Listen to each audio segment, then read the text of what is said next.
But let's get right into it. These are my top 5 tips going into a strongman competition. Now, I've competed in over 18 strongman competitions over the span of 6 years, working myself up from the lowest placings into the consistent podium placings at strongman competitions here in Iceland. And I've learned a few things along the way that I want to share with you guys. Number 1 would be to check your gear. Every evening before a strongman competition, I would lay out all my strongman gear over a huge table, and I would go over the events and imagine myself going into each event. What equipment do I need? What am I putting on? Knee sleeves, truck pull shoes, belts, tacky, figure 8 straps, normal straps. There's so many different gears, and I desperately did not want to be the guy who forgot something and arrived there on comp day. I'm like, oh my God, what am I supposed to do? Even though you could always ask other competitors if you can loan, but still. But I always prefer to do everything to the best of my ability. Dot my I's, cross my T's, everything, no stone unturned, control what I can control, and perform. Number 2 is meals and snacks. Preferably, you'd like to keep your nutrition and your diet the same as in your training leading up to the competition. Keep it the same so there's no variables that can go wrong. But oftentimes on comp day, it can be hard to put food down. I know that all too well. So if there's no chance of putting down those meals, it's best to grab just something that you can put down easily and doesn't fuck up your digestion. But when it comes to snacks between events, because oftentimes we don't have that much time between events, I would personally always like to have pineapple slices and dark chocolate. This is what my coach recommended to me, and I loved it. Pineapple slices and dark chocolates are just full of vitamins and minerals, almost like a superfood for me. Here's a few reasons why pineapple slices and dark chocolates are good during competition. Pineapple has a high water content, which can help maintain hydration levels. The bromelain enzyme in pineapple aids digestion and can help reduce inflammation. Pineapple is rich in vitamin C and manganese, both of which are important for energy, metabolism, and immune function. The natural sugars provide a quick source of energy, which is beneficial during intense physical activity.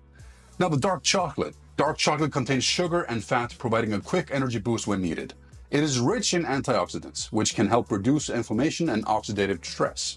Dark chocolate can stimulate the production of endorphins, potentially improving mood and focus during competitions. It can support cardiovascular health, which is important for overall performance. Combining both foods during competition can offer a good balance of quick energy, nutrients, and hydration, making them a good choice for recovery and preparation between events.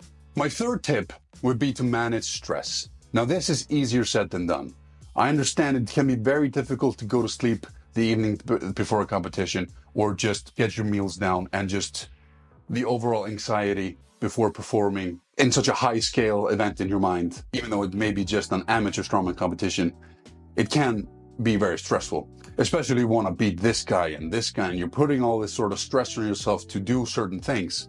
Now, my tip to manage this would just to be to focus on yourself. It doesn't matter what the others are doing. You're there for you. You're trying to improve yourself, do PBs, whatever. Control. The only thing you can control is what you can do. So only focus on that. And if worst comes to shove, you fuck up an event, you don't perform like you thought you were going to perform, you zero, you just don't do as well as you thought you would. It doesn't matter how it makes you feel. Forget that event, move on to the next one. You can't change it. There's no reason in dwelling on it. Move to the next one, do your best there, and then move on and on and on. And with competition experience, this becomes easier and easier, at least in my experience. So really just focus on yourself, be happy you're doing this for you, and have fun, and just control what you can control. Now, my fourth tip is something most people know, that is to deload before the competition. Last heavy posterior chain workout no closer than 8 days before the competition, while the last heavy pressing session no closer than 4 to 5 days before the competition. And that's because shoulders recover a lot faster than all the heavy artillery in your back. And also in your last heavy sessions before contest, you don't need to make personal bests in those training sessions. Those are training sessions. For reference, before Iceland's Strongest Man in 2023, 11 days out, I pulled 315 kilograms for a single. On competition day, I pulled 320 kilograms for 5 reps.